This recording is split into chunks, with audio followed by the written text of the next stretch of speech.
Bienvenidos, estamos en una nueva edición de 300 Metros TV. Hoy tenemos como invitado a Carlos Trógolo. Él es abogado especializado en Derecho Corporativo. ¿Cómo estás, Carlos? Hola Yasmín, ¿qué tal? Buenas tardes. Muy bien, gracias. Bueno, ya que te tenemos acá, vamos a aprovechar para preguntarte algo que es un tema que siempre genera dudas. Y tiene que ver con cuál es la diferencia que se puede establecer entre una SA y una SRL. Ok, primero decir que tanto la SA como la SRL son dos tipos diferentes de sociedades.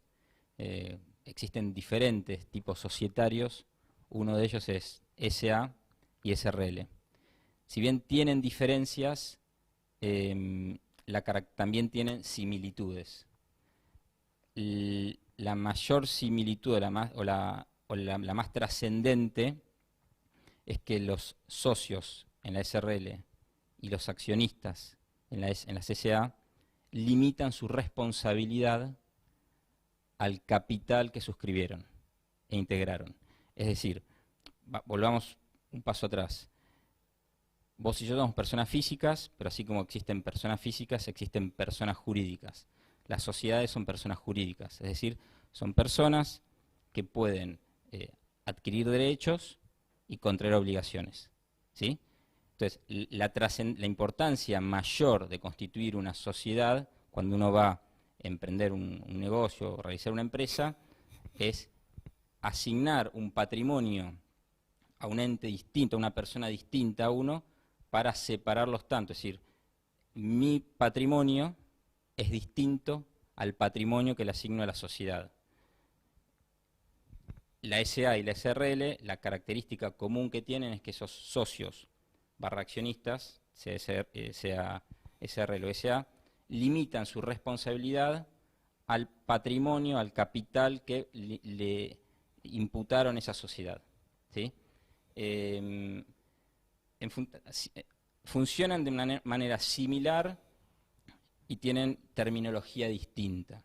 En la SRL los dueños son los socios, en la SA son los accionistas, en la SRL el capital está dividido en cuotas, en la SA están divididos en acciones, los administradores en la SRL son gerentes, en la SA son directores, pero la función principal de tanto una como otra es crear una nueva persona, asignarle un capital y que el negocio, la empresa que desarrollan a través de esa nueva persona esté asignado a la responsabilidad está asignada a ese capital que yo asigné.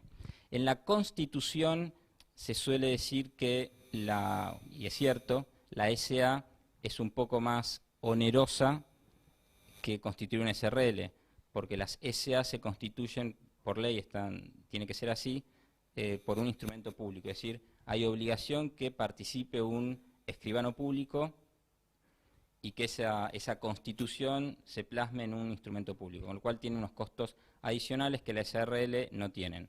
La SRL se puede constituir por instrumento privado o público. Si es por instrumento privado habrá que certificar firmas, que también tiene un costo adicional, pero siempre es menor al costo que implica tener una escritura pública. De todas formas, no son variaciones significativas. En la vida de la sociedad también hay algunas diferencias respecto a las obligaciones que uno tiene que cumplir en el Registro Público de Comercio cuando tiene una SRL y una SA. Por ejemplo, en la SA estamos obligados siempre a presentar balances y en la SRL el principio es que no, salvo en ciertas excepciones.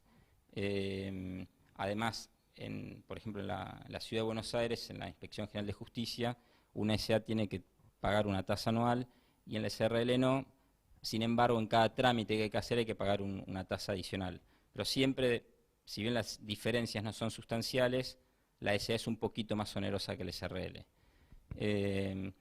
Hay que ver caso por caso si conviene hacer una SRL o una SA.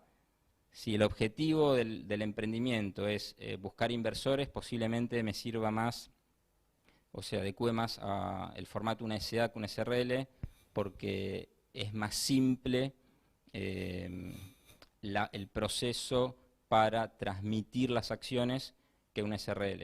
En una SA simplemente lo notifico en la sociedad, lo inscribo en el libro de registro de accionistas En cambio, el SRL adicionalmente tengo que notificar al Registro Público de Comercio e inscribir esa transmisión.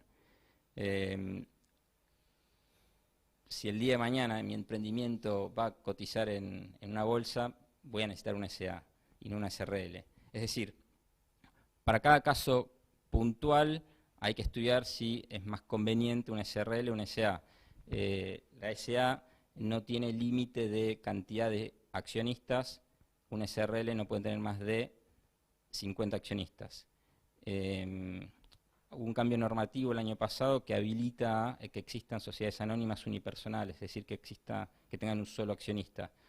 Hasta agosto del año pasado las SA tenían que tener como mínimo 2 accionistas y las SRL también tienen que tener como mínimo dos accionistas, pero un máximo de 50. Es decir, el trasfondo es sustancialmente similar, pero en el día a día tienen algunas diferencias. Creo que las que acabo de decir son las más sustanciales.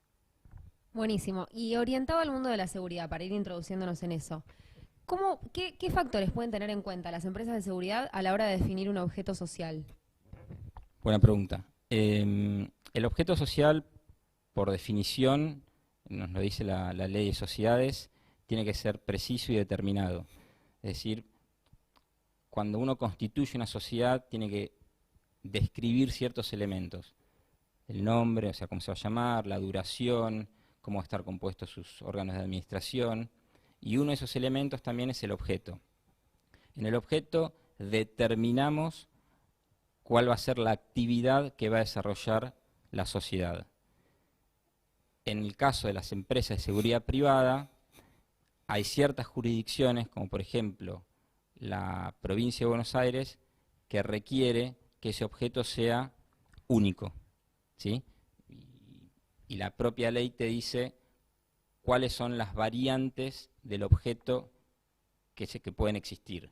Es decir, no estaría aceptando que haya una multiplicidad de objetos, es decir, que además de desarrollar la actividad de seguridad privada, se desarrolle otra actividad que no sea las específicamente establecidas en la ley. Con lo cual es un punto al tener particular cuidado cuando se constituyen sociedades cuya actividad va a ser la de seguridad privada. Y ahora para aclarar un poco el tema de qué son las sucursales, ¿podrías definírnosla, contarnos qué hay que tener en cuenta también respecto a ese tema? Sí, claro. Cuando hablamos de sucursales dentro del mundo de las sociedades, podemos estar hablando de una sucursal de una sociedad dentro del país, o una sucursal de una sociedad fuera del país, o de una sociedad extranjera dentro del país. La regulación que comúnmente uno conoce está vinculada con las sucursales de sociedades extranjeras que se vienen a constituir en el país. Pero para el mundo que nos interesa en esta charla, que es el de seguridad privada, tenemos que entender que la creación de una sucursal es la creación de una agencia o establecimiento que descentraliza la actividad administrativa de la casa matriz en una jurisdicción distinta a la de origen. Es decir, la casa matriz o la sociedad en sí está constituida en la Ciudad de Buenos Aires y yo voy a crear una sucursal en la provincia de Buenos Aires. Es decir, descentralizo la administración de esa sociedad en una jurisdicción distinta. No es que estoy creando una persona nueva, una persona distinta. Jurídicamente siempre la misma persona. Lo que hago es descentralizar la administración. El patrimonio sigue siendo el mismo del cual depende esa sucursal de la casa matriz. Yo le puedo asignar a la sucursal un capital, pero el patrimonio, los resultados, de hecho, siempre van a ser los mismos que de la casa matriz. Lo que quiero decir es que no estoy creando una sociedad nueva, una persona jurídica nueva. Jurídicamente es la misma, pero yo puedo asignarle un representante a esa sucursal y darle facultades para que realice ciertos negocios en esa jurisdicción y obviamente ponerle ciertos límites. Lo importante es que se preste atención cuando se van a establecer oficinas, agencias, establecimientos, sucursales en otras jurisdicciones distintas a la de origen, es decir, a donde fue creada esa sociedad, hay que prestar atención a la legislación, a las normas de cada jurisdicción, porque hay algunas normas, algunas jurisdicciones, cuya normativa obliga a crear sucursales.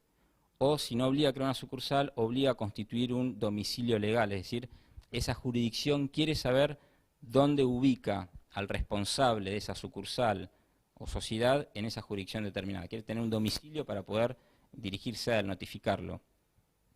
Y dentro de esos requisitos que la jurisdicción puede solicitar para que esta empresa de seguridad privada ejerza el comercio en esa jurisdicción, puede también incluir la de registrar el estatuto en su propia jurisdicción. Con lo cual hay que tenerlo presente cuando quieran ejercer el comercio en una jurisdicción distinta a la que ha sido constituida. Bueno, y ahora tengo que hacerte una pregunta que es una formalidad para el programa, pero una informalidad de acuerdo a lo que venimos hablando, que es, ¿qué harías vos en 300 metros? ¿Qué haría yo en 300 metros? Posiblemente trataría de hacer algo de actividad física, que la tengo bastante relegada, con lo cual aprovecharía el momento para hacer algo de actividad física. Mi nombre es Yasmín Dip, esto fue 300 Metros TV. Nos encontramos siempre en internet a través de nuestra página de YouTube y de Facebook, o en nuestro sitio web que es www.grupo-mediojrl.com. Nos vemos, gracias.